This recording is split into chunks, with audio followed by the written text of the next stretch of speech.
Hello, comment ça va depuis le temps? Je sais que je suis pas très régulière, mais promis, je vais essayer de l'être plus. C'est bientôt la rentrée, je pense. On m'envoie mon étiquette, c'est pas possible. Oui, bon, j'ai fait la braderie un petit peu. C'est bientôt la rentrée, je vous apprends rien du tout, je pense. Mais je sais qu'il y a des personnes qui voient la rentrée de septembre comme la nouvelle année. Je sais pas vous, mais moi, septembre, c'est vraiment la nouvelle année. C'est pas janvier, c'est vraiment septembre, où j'ai envie de me dépasser, de faire plein de nouvelles choses, de glow up surtout. Et je sais que là, il y a certaines personnes qui doivent se dire c'est trop tard, je peux plus glow up, la rentrée c'est dans quelques jours ou dans une semaine, mais crois-moi qu'avec tous mes conseils, tu vas glow up de fou malade. Et surtout, ce que j'ai remarqué quand on parle de glow up, on s'imagine vraiment des montagnes, des choses à changer de fou. Mais je vais pas te parler de Miracle Morning, de te réveiller à 5 h du matin, de faire un marathon. Je vais pas te parler de tout ça, je vais te parler vraiment de choses simples qui te feront te sentir bien. Déjà, première chose qui est 100% gratuite. Fais un tri dans ton entourage, c'est super important pour repartir sur de bonnes bases. On a souvent des personnes dans notre entourage qui ne sont pas du tout saines pour nous, qui ne veulent pas notre bien, alors qu'on pense le contraire. On pense que ces personnes nous aiment, on pense qu'elles veulent notre bien, alors que nenni. Et au fond du fond, en fait, elles sont pas bonnes pour nous. Vraiment, même si on pense pendant longtemps le contraire, il y a des personnes qui sont littéralement toxiques pour nous et c'est important de s'en détacher. Et je sais qu'il y a plein de personnes qui vont dire oui, mais si je me sépare de cette personne, j'ai plus d'amis. Je vais vous sortir un vieux dicton, vraiment la vieille bique. Vaut mieux être seul que mal accompagné. Je pense que j'en ferai une vidéo un jour qui s'intitulera Je n'ai pas beaucoup d'amis et c'est ok. Je me suis jamais sentie mieux que depuis que j'ai viré certaines personnes de ma vie. Ça va vous empêcher de glow up parce que d'avoir des personnes comme ça dans votre entourage qui vous drainent, qui sont négatives, qui veulent pas vous voir réussir, bah en fait vous allez stagner et vous n'allez pas du tout glow up. Deuxième chose pour glow up qui est hyper important, c'est vos cheveux. Avec l'été, la mer, le soleil, la piscine, vos cheveux ils ont clairement pris cher. Vraiment ce que je vous recommande si vous voulez pas faire un changement drastique, parce que qui dit glow up ne veut pas dire passer du long à un carré ou que sais-je. Vraiment vous n'êtes pas obligé de changer votre coupe de cheveux si vous n'en avez pas envie. Si vous en avez envie, go girl j'ai envie de vous dire. Mais coupez au moins vos pointes, coupez vraiment ce qui est abîmé pour que vos cheveux soient plus beaux. Ensuite, trouvez-vous des coiffures pour la rentrée. Je vous ai fait pas mal de vidéos sur TikTok et Instagram. J'en ai fait une là récemment si vous voulez aller la voir pour vous donner quelques inspirations. Que vous ayez les cheveux courts, les cheveux bouclés, les cheveux crépus, les cheveux lisses, les cheveux longs, il y en a pour tous les goûts. Et surtout, je donne des idées pour les personnes qui sont comme moi, c'est-à-dire nulles en coiffure et qui n'ont pas de patience. Parce que moi, quand ça prend trop de temps, qu'il faut mettre des petites pinces et des machins et des bidules, moi ça me prend la tête. Moi j'ai envie vraiment que si je fais une coiffure le matin, parce qu'en plus le matin c'est clairement pas mon moment, le matin faut que ça aille vite, que ce soit rapide, que ce soit efficace. Si je passe plus de 5 à 10 minutes à me coiffer, ça va me saouler.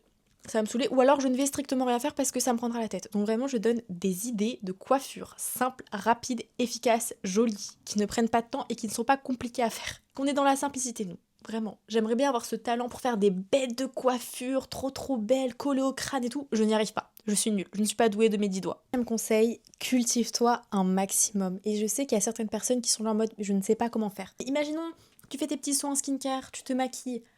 Hop, petit documentaire Arte. Arte, ils font vraiment des documentaires, mais trop bien. Ou alors tu peux écouter le podcast d'Hugo Décrypte pour rester vraiment connecté à l'actualité. En plus, il explique tellement bien les faits d'actualité de façon simple. Là, à bien expliquer les choses, à t'expliquer jour par jour ce qui se passe dans le monde. Et c'est trop bien. Et même dans les documentaires Arte, tu peux trouver forcément un sujet qui te plaît. Se cultiver, c'est quelque chose qu'on ne pourra jamais t'enlever. D'être une personne cultivée, d'avoir des choses à raconter, ça permet vraiment de glow up, d'être intéressante et intéressée. Quatrième conseil, les ongles. Alors non, vous n'êtes pas obligé d'aller en institut, je sais que c'est un budget et que tout le monde n'a pas ce budget, mais tu peux faire des ongles bien clean, bien courts, bien limés. Vraiment, ça fait super joli, mais juste d'entretenir tes ongles pour pas qu'il y ait du noir ou qu'ils soient trop longs et du coup par conséquent pas très esthétique. Vraiment d'en prendre soin, de mettre juste un petit top coat pour faire briller, etc. Juste mignon. Tu n'es pas obligé. Après, t'as des press on nails, je sais que Primark en vend, où t'as juste à coller sur ton ongle et ça fait super clean. Il y a plusieurs créatrices de contenu qui font ça. Et leurs ongles, j'ai l'impression, elles sortent de l'institut, c'est trop beau. Au moins, tu peux les enlever quand tu veux et les changer. En cinquième conseil, je vais vous parler d'un produit. C'est absolument pas une collaboration commerciale, c'est vraiment un achat perso, mais c'est le Nanolash. C'est un sérum pour les cils. Il est juste incroyable. Ça fait 5-6 mois que j'utilise, je l'ai presque terminé là, faut que je le rachète. Mais mes cils sont tellement longs. J'ai une copine qui m'a dit mais t'as mis du mascara là? J'étais là non je n'en ai pas, mes cils sont trop beaux. La dernière fois j'ai posté une vidéo, il y a quelqu'un qui m'a dit t'as des extensions de cils? Mes meilleurs compliments en fait. Meilleurs compliments, absolument pas, ce sont mes cils naturels. Sixième conseil, investis dans des basiques niveau vêtements. Je sais que quand c'est la rentrée, on a envie d'acheter des pièces fortes, des pièces extravagantes, mais c'est des pièces que parfois on va les mettre une fois et on va plus jamais les reporter. Vraiment, investis dans des bons basiques, des t-shirts blancs, noirs, gris, des jeans qui te vont bien. Et tu verras que tu pourras faire plein de combinaisons avec ces basiques parce qu'en fait, comme c'est des basiques, ça va avec tout le temps et ça te fait des bêtes de tenues. C'est trop trop bien. Septième conseil, je sais qu'on en parle souvent, mais trouve ton odeur signature. Une odeur que toi tu aimes. Vraiment. C'est pas que les autres aiment, c'est que toi tu aimes. Tu es pas obligé de mettre tout le temps cette odeur-là, mais on reconnaît toujours quelqu'un à son odeur. Que ce soit la lessive, que ce soit le parfum de cheveux. Vraiment, il y a des gens, tu sens l'odeur, tu sais que c'est eux. Et parfois, c'est même pas un parfum, c'est vraiment une lessive. Tu dis, ça sent toi. Ça sent toi, genre vraiment ta personne. Une odeur, ça rappelle tellement de choses. Ça rappelle des souvenirs, ça rappelle quelqu'un, ça rappelle plein de trucs. Donc vraiment, trouve ton odeur signature. Une odeur vraiment unique, on se dit, c'est elle. Ça fait trop de choses, vraiment, c'est l'odeur, c'est hyper important. Huitième conseil, recommence à avoir un rythme correct au niveau du sommeil. Je sais que pendant les vacances d'été, on se couche toutes et tous hyper tard. Et du coup, quand c'est la rentrée, on galère un petit peu à se recoucher plus tôt parce que notre corps il est habitué à se coucher à des 2-3 heures du matin et forcément, la veille de la rentrée, quand on veut se coucher à 22 heures, c'est pas possible en fait, c'est impossible parce que ton corps il comprend pas pourquoi là cette fois tu veux te coucher tôt. Essaye vraiment jour par jour, diminuer d'une heure. Si tu te couches à 3 heures, essaye le lendemain de te coucher à 2 heures. Le surlendemain de te coucher à 1 heure. Et après, tu verras que ce sera beaucoup plus simple pour te coucher tôt, la veille de la rentrée, et être en pleine forme. Parce que si tu te couches à 2 heures du matin, la veille de ta rentrée, qui est à 8 heures, tu vas avoir la tête dans le cake. Là, vraiment, ce sera pas du tout possible et tu seras pas du tout au top de ton potentiel. D'ailleurs, je sais qu'il y a plusieurs personnes qui stressent énormément la veille de la rentrée ou la veille d'événements bien spécifiques et qui du coup cogitent. Je vous ferai une vidéo spéciale sur comment s'endormir facilement et rapidement, parce que ça a été mon problème pendant des années. Neuvième conseil, commence à faire du journaling, vraiment, ça change la vie. J'ai 3 carnets, je peux pas te montrer les 2 autres carnets parce qu'en fait ils sont posés sur mon bureau pour me faire une tour, pour que je puisse mettre la caméra et filmer. Donc je ne peux pas te les montrer alors qu'ils sont trop beaux. Je suis dégoûtée. Donc ça c'est mon carnet où j'écris toutes mes pensées, tous mes sentiments. C'est souvent du négatif, on va pas se mentir. J'ai un deuxième carnet de gratitude où j'écris exclusivement que des choses positives de ma journée. Ça peut être des choses basiques, vraiment où tu te dis ouais, mais ça joue. Par exemple, aujourd'hui, il a fait super beau, ciel bleu, etc. C'était super agréable. Ton mood est encore mieux quand il fait beau que quand il fait pas beau, on va pas se mentir. Du coup, moi, ça m'a fait plaisir d'ouvrir mon volet ce matin et de voir le ciel bleu. Ça m'a rendu de bonne humeur. Donc ça, je vais l'écrire ce soir dans mon carnet. Et en fait, de prendre ce journal de gratitude, tu lises toutes les choses positives qui se sont arrivées dans ta journée, ton cerveau, il va retenir que ça avant d'aller te coucher. Et il va se dire, ok, il y a des choses qui sont positives dans ma journée quand même. Même si j'ai passé une journée basique où il s'est rien passé, au final, il y a eu des choses cool. Ou alors quand il y a des petits trucs qui t'ont dérangé dans ta journée, ça contrebalance parce qu'en fait ton cerveau il est vraiment conditionné à penser que au négatif tout le temps et ça c'est assez relou parce qu'en fait tu vas être dans ton lit et tu vas penser qu'aux choses qui t'ont saoulé dans ta journée mais tu vas pas penser à ces petites choses qui ont été cool et qui ont fait que tu t'es senti bien et c'est important de rappeler à ton cerveau qu'il y a aussi des choses positives même si inconsciemment elles sont moindres mais elles sont tout aussi importantes sauf que ton cerveau il va retenir vraiment que les choses qui t'ont saoulé. Et ça va te mettre dans un état d'anxiété et tu vas toujours voir le verre à moitié vide au lieu de le voir à moitié plein. Parce que ok, t'as vécu des choses pas très cool aujourd'hui, mais t'en as aussi vécu des cool.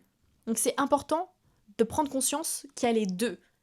Et qu'il n'y a pas que des trucs nuls, il y a aussi des trucs bien. Arrive sur le 10e et dernier conseil de cette vidéo. Et ce conseil, il est 100% gratuit. Et de te parler de façon positive. C'est d'arrêter de te dénigrer. C'est d'arrêter de te regarder dans le miroir et de te dire j'ai une peau de merde, je suis moche, mes cheveux ils sont pas beaux, je suis grosse, je suis comme si vraiment de penser que des choses pas cool sur toi, je suis nulle, je suis pas intéressante. Ton cerveau, encore une fois, comme j'ai dit précédemment, il entretient et il enregistre vraiment toutes les choses négatives. Et il va se nourrir de ça tout le temps. Je sais pas pourquoi, mais du coup, il faut reprogrammer ton cerveau. Arrête d'être trop dur avec toi-même. Quand je vois ma peau, là, en ce moment, j'avoue, je suis là en mode je suis blasée, mais je me dis qu'il y a des choses qui sont positives chez moi. J'adore mes yeux, j'adore mes sourcils, j'ai des beaux cheveux, ou s'il y a quelque chose qui me dérange là, ma peau par exemple, je vais mettre des choses en place pour que je me trouve mieux. Mais je me dis pas, j'ai de l'acné, du coup je suis moche. Vous voyez ce que je veux dire? Je me trouve belle, je suis belle, il y a quelque chose qui me dérange sur mon visage, mais c'est pas grave, je vais le traiter et ça va aller mieux. Et c'est pareil pour tout. Comme une grande dame l'a dit, plus égale plus. Plus tu vas être dans le négatif, plus tu vas attirer le négatif. Plus tu vas être dans le positif, plus tu vas attirer le positif. En t'auto-sabotant, en te critiquant constamment, tu ne peux pas glow up. Et ça, je le dirai tout le temps. Là, je vous ai donné des astuces aussi physiques, mais le glow up, ça passe avant tout par là. Mieux tu vas te sentir dans ta peau, avec toi-même, plus tu vas t'aimer, plus tu vas être douce avec toi-même, plus tu vas rayonner, parce que tu vas sentir tellement bien que extérieurement, ça va suivre. Alors que si tu es toujours négative, tu vas te renfermer dans ton coin, tu vas pas aller vers les autres, tu vas pas briller. Et là, nous, on veut glow up, on veut briller. Donc, sois plus douce avec toi-même. Je sais que c'est le conseil, certes gratuit, mais l'un des plus durs. Mais c'est super important de s'aimer, c'est super important d'être doux avec soi-même, de se porter de l'amour, de se kiffer en fait. Je sais qu'il y a plein de gens qui sont là en mode ouais, t'es narcissique et tout. Mais si je m'aime pas, qui le fera à ma place en fait? Oubliez pas une chose, la seule personne qui sera là jusqu'à la fin de vos jours, c'est vous et uniquement vous et personne d'autre. Donc si tu t'aimes pas, il y a personne qui le fera à ta place. Moi, je refuse de passer une vie de plus de 60 ans à me haïr en fait, à me détester, à être méchante avec moi-même. Non, c'est pas le but d'une vie. Moi, je suis là pour kiffer, on vit qu'une fois. J'ai envie de m'aimer, j'ai envie d'être bien avec moi-même, j'ai envie, ouais, d'être ma meilleure amie en fait. Et c'est super important. Et j'invite tout le monde à s'aimer. Parce que quand tu t'aimes, mais la vie, elle est tellement plus belle. Voilà les copines et les copains, je vous oublie parfois, désolée. J'espère que cette vidéo vous aura plu. En tout cas, je vous souhaite une très très bonne rentrée. Moi, c'est mardi ma rentrée. Je vous fais de gros bisous et je vous dis à bientôt. Promis, je vais essayer d'être plus assidue.